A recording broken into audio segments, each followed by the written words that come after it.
हाय दोस्तों, आप सभी का स्वागत है मेरे चैनल पे। आज की इस वीडियो में देखने वाले हैं किस तरीके से अपने सिस्टम पे अगर हमें कोई एलवीएम रिड्यूस करना है तो हम उसे कैसे कर सकते हैं। तो इसके लिए कुछ प्रिकॉशन लेना पड़ेगा और कौन सी बातों का ध्यान रखना है आपको, कौन से कमांड रन करने हैं, वो सब मैं आपको इस वीडियो में दिखाने वाला हूँ। और उसके साथ ही साथ अगर आप देखेंगे वो जो एलवीएम को आप रिड्यूस कर रहे हैं उसका जो फाइल सिस्टम हो ext4 होना चाहिए। एक्सएफएस पे ये वर्क नहीं करता है। एक्सएफएस के लिए आप अल्टरनेटिव ऑप्शन यूज़ कर सकते हैं, जैसे उसका एक कॉपी बना के डाटा मूव करके न्यू क्रिएट कर सकते हो उससे या रिक्रिएट कर सकते हो। तो वो अलग पॉइंट है। इस वीडियो में सॉरी फोकस करूंगा ext4 के ऊपर एंड ext4 में हम कैसे इसे रिड्यूस कर सकते हैं। तो अभी आप चेक कर सकते हैं मेरे सिस्टम पे एक एलवीएम है जिसकी साइज है 9.3 GB available size and total size है 9.8 जीबी एंड ये माउंट है एमएनटी पे। सो मैं एमएनटी पे जाऊंगा, एमएनटी ओके, यहाँ एलएस करूंगा। यहाँ मेरे पास सिस्टम पे कोई फाइल नहीं है तो मैं क्या करूंगा, यहाँ पर एक फाइल बनाऊंगा जिससे आपको मैं दिखा सकूं कि अपना डाटा जो है इंटैक्ट नहीं होता है। तो ये मेरा एक कमांड है dd का जिससे मैं यूज इस फाइल बनाऊंगा। हाइफन स्पेन प्रोग्रेस रखता हूँ, स्टेटस रखता हूँ, I think status he command है, स्टेटस। और चलो ठीक है, इसे छोड़ देते हैं, अभी मुझे याद नहीं आ रहा है क्या कमांड है उसका। तो मैं यहाँ पर 2 जीबी की फाइल बनाऊंगा यहाँ पर और एंटर मारता हूँ तो यहाँ पर ये मेरे को 2 जीबी की फाइल बना के दे देगा।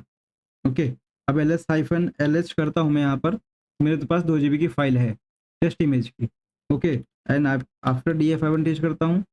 उसके बाद यहाँ पर क्या दिख रहा है, यूज्ड 2.1 जीबी अवेलेबल 7.3 जीबी। तो अब मैं क्या करने वाला हूँ, इससे पहले अनमाउंट करूँगा। कोई भी सिस्टम, अगर कोई भी फाइल सिस्टम को आपको ऑपरेशन करना है तो अनमाउंट करिए। हालांकि एलवीएम में जब हम इंक्रीज करते हैं तो उसे अनमाउंट करने की जरूरत नहीं पड़ती, बट अगर उसे रिड्यूस कर रहे हैं तो उसे अनमाउंट करना सेफली रहता है और अनमाउंट के बाद ही वो करता है वो। तो अनमाउंट करता हूँ, you mount hyphen sorry mn/mnt। Okay, target busy दिखा रहा है तो मैं इसे अब करता हूँ। क्लियर किया मैंने स्क्रीन। और अब मैं क्या करूँगा, अब पहले तो इसे मैं चेक करूँगा e2 fsck से -f। आई थिंक मुझे इसका पाथ एक बार देखना पड़ेगा। चलो ठीक है, डेव मैपर से देख लेंगे। क्या है बीजी डाटा। ओके, तो मेरा एलबीएम में है। अब मैं इसको चेक करता हूँ। मैंने चेक किया, ऑल इज गुड, सब कुछ पास हो रहा है। मतलब डिस्क में या एलबीएम के जो पार्टीशन है या उसका जो भी फाइल्स है उसमें कुछ करप्शन नहीं है, कुछ भी नहीं है, एवरीथिंग इज क्लीन। ये देखिए यहाँ पर सब पास हो गए। ओके, तो अब मैं क्या करूँगा, resize to FS. Resize to FS ये एक कॉमन स्टेप रहता है, बट इसके पहले मैं क्या करूँगा, इसे चेक करूँगा इसका जो ब्लॉक साइज हो कितना है, मतलब कितना ये कम हो सकता है, कितना इसका मिनिमम साइज है जितना मैं इस एलबीएम को कम कर सकता हूँ या उससे ज़्यादा नहीं कर पाऊँगा। अब अगर मैं यहाँ पर यहाँ पे इसे पेस्ट कर लेता हूँ, कॉपी कर लेता हूँ, इसे पेस्ट किया तो यहाँ पर दिखा रहा है 104 इसका मिनिमम साइज है। मतलब इस साइज के, इस ब्लॉक साइज के नीचे में से रिड्यूस नहीं कर सकता, मतलब इससे कम नहीं कर सकता मैं। अब ये कैसे पता चलेगा कि हमें इसका कितना एमबी में, मतलब जैसे कि ये भी तो ब्लॉक साइज दिखा रहा है, मुझे इसका जीबी पता करना है। तो इसके लिए मैं क्या करूँगा, tune to FS command run करूँगा, -l। यहाँ पर अपना डाटा लिखूँगा, ये लिखूँ, उसके बाद से ग्रैब करूँगा ब्लॉक साइज। तो -i ब्लॉक साइज, ये मेरा ब्लॉक साइज है। एक ब्लॉक साइज का 4096 का है एंड उसका टोटल ब्लॉक्स जो है वो 1045609 करके है।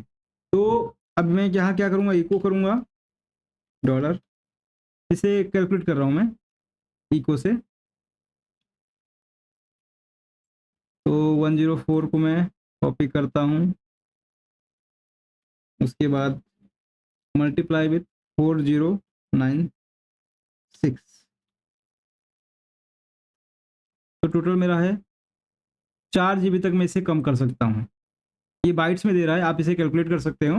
जी बाइट्स टू जीबी में, तो आपको वैल्यू मिल जाएगी 4 जीबी के आसपास। हम इसे रिड्यूस कर सकते हैं। 4 जीबी से कम इसे रिड्यूस नहीं कर सकते हम। तो मैं क्या करूँगा, इसे क्लियर नहीं करता हूँ।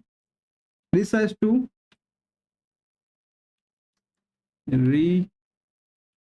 टू एफएस करूँगा एंड उसके बाद में डाटा लिखूँगा, सॉरी एलवीएम का पाथ लिखूँगा। एंड अब मैं क्या करता हूँ, आपको जस्ट एग्जांपल शो करने के लिए कि ये 4 जीबी से कम पे कम नहीं होगा, तो मैं यहाँ पर लिखता हूँ 3 जीबी। ओके एंड ट्राई करता हूँ। ये देखिए एरर आएगा आपको यहाँ पर, new size smaller than minimum, मतलब मिनिमम तो इसका इतना ही होना चाहिए, इससे कम रहा तो ये काम नहीं करेगा। तो मैं अब यहाँ पर क्या करता हूँ, 3 जीबी मेरा नहीं हुआ, अब यहाँ पर 4 जीबी करता हूँ। ये देखिए 4 जीबी हो गया, ये इसने 4 जीबी को रिसाइज भी कर दिया। यहाँ पर देखिए the file system on this is now 1048576 4 के ब्लॉक्स लॉन्ग। ओके, तो अभी मेरा जो सिस्टम है वो 4 जीबी तक रिड्यूस हो चुका है। अब मैं क्या करूँगा, इसे एल वी रिड्यूस से इसे रिड्यूस कर दूंगा, -L 4G इसे यहाँ पर पेस्ट करूँगा। ओके एंड -R लिख दूंगा मैं, ये मेरा रिड्यूस हो गया। देखिए size of local volume change from 10 GB to 4 GB, यहाँ पर आप चेक कर सकते हैं।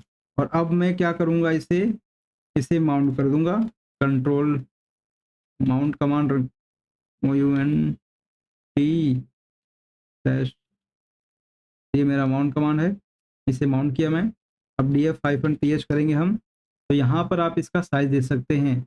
3.9 GB हो गया और अवेलेबल साइज हो गया 1.7 GB। एंड जो मेरा 2.1 GB का जो डाटा था वो भी चेक कर लेते हैं वो प्रॉपर है कि नहीं है। ls करूँगा मैं, ये देखिए मेरा ls-lh 2 GB का डाटा मेरा प्रॉपरली है, मेरा डाटा इंटैक्ट नहीं हुआ। तो इस तरीके से आप सेफली अपने सिस्टम पे एलवीएम को रिड्यूस कर सकते हैं। तो यहाँ पर आपको अपना कमांड जो याद रखने हैं, वो कमांड है आपके, पहले पहले तो आप ये पता करिए कि जो सिस्टम का हेल्थ है वो कैसा है, E2FS6 से। तो यहाँ से आपको हेल्थ का पता चलेगा, सब कुछ प्रॉपर रहेगा तो यहाँ पर आपको कोई इशू नहीं आने वाला है रिड्यूस करने में, ये प्रॉपर है। तो इसके बाद आप पता करिए आपका जो पार्टीशन है वो कितने ब्लॉक है, मतलब कितना मिनिमम उसका साइज है। ये मिनिमम साइज आपको यहाँ से पता चलेगा, estimated minimum size of the file system is this is the minimum size. अब ये तो ब्लॉक हो गया, अब ब्लॉक का साइज, एक ब्लॉक का साइज कितना होगा, ये 10245609 करके है, कितने ब्लॉक्स हैं। तो एक ब्लॉक, इसमें से एक ब्लॉक का जो साइज है वो यहाँ पर आपको ये पता चल जाएगा। यहाँ से मैंने ब्लॉक साइज निकाला, वो कमांड के लिए, उसके लिए मैंने कमांड यूज किया tune2fs-l this -i grep block size. तो यहाँ पर मेरा एक ब्लॉक साइज का जो साइज है, एक ब्लॉक का जो साइज है वो यहाँ पर मेरे को दिख गया 1096। तो मैंने उसे मल्टीप्लाई किया तो मुझे मिला 4 जीबी के आसपास का मुझे डाटा मिला। उसके बाद 4 जीबी के डाटा आसपास मिलने के बाद मुझे कंफर्म जैसे मुझे हुआ कि भाई मैं अब 4 जीबी तक ही से कम कर सकता हूँ, तो मैंने यहाँ पर उसे रिड्यूस कर दिया 4 जीबी से। एंड उसके बाद मैंने एल रिड्यूस कमांड से उसे रिड्यूस कर दिया। और यहाँ पर मैंने -R इसलिए लगाया है ताकि ये जब एलवीएम उसे रिड्यूस करे तो उसी टाइम रिसाइज भी कर दे, वरना मुझे क्या करना पड़ता, XFS ग्रो या रिसाइज टू एफएक्स करके कमांड उसे रन करना पड़ता इस एलवीएम पे। तो वो एक एक्स्ट्रा स्टेप होता है जो अब मैंने बाईपास कर दिया -R से। तो यहाँ पर मैंने -R यूज़ किया एंड उसके बाद मेरा सिस्टम जो है 4 जीबी तक, मतलब मेरा एलवीएम जो है 4 जीबी तक रिड्यूस हो गया एंड उसके बाद मैंने उसे माउंट कर दिया। तो ये सिंपल स्टेप्स आपको, मतलब 5-6 कमांड आपको याद रखने हैं। अगर ये कमांड आपको याद है तो आप एलवीएम रिड्यूस करते वक्त कुछ भी सोचने की जरूरत नहीं भाई, मतलब सीधा मार दो आप। अगर आप सामने वाला यूजर आपको कुछ बोल रहा है कि भाई मुझे 2 जीबी का मतलब 10 जीबी का फाइल है, मुझे उसमें से 8 जीबी कम कर दो, मतलब 8 जीबी रिड्यूस कर दो, तो आप उसके पहले क्या करोगे, सबसे पहले आप चेक करोगे कि भाई जो ब्लॉक साइज वो कितना है। यहाँ ब्लॉक साइज आपको पता चल गया, सॉरी ब्लॉक कितने हैं और उसको ब्लॉक साइज है, दोनों को मल्टीप्लाई करो। मल्टीप्लाई करने के बाद जो वैल्यू आती है वो वैल्यू देखो और वो उसको यूज़र को इन्फॉर्म कर दो, भाई आपका जो एलवीएम है इससे कम रिड्यूस नहीं हो पाएगा, इतना ही मैं रिड्यूस कर सकता हूँ इस सिस्टम पे। सो उसे इन्फॉर्म कर दो और उसने हाँ बोला तो आप उसके बाद रिड्यूस कर दो और आपका सेफली रिड्यूस हो जाएगा और कोई इशू नहीं आएगा आपको, कोई डाटा करप्शन कुछ नहीं इशू होगा। हालाँकि ये लोग मैं जहाँ तक देखा हूँ, लोग बहुत पैनिक रहते हैं एलिमेंट रिड्यूस करने के बारे में। सो इतना हार्ड नहीं है बट आपको प्रिकॉशन लेना पड़ेगा। अगर आपने प्रिकॉशन नहीं लिया तो भाई फट भी सकता है, तो ध्यान रखना पड़ेगा इस चीज़ पे। सो दोस्तों तब तक के लिए तो धन्यवाद। अगले वीडियोज़ में मिलते हैं।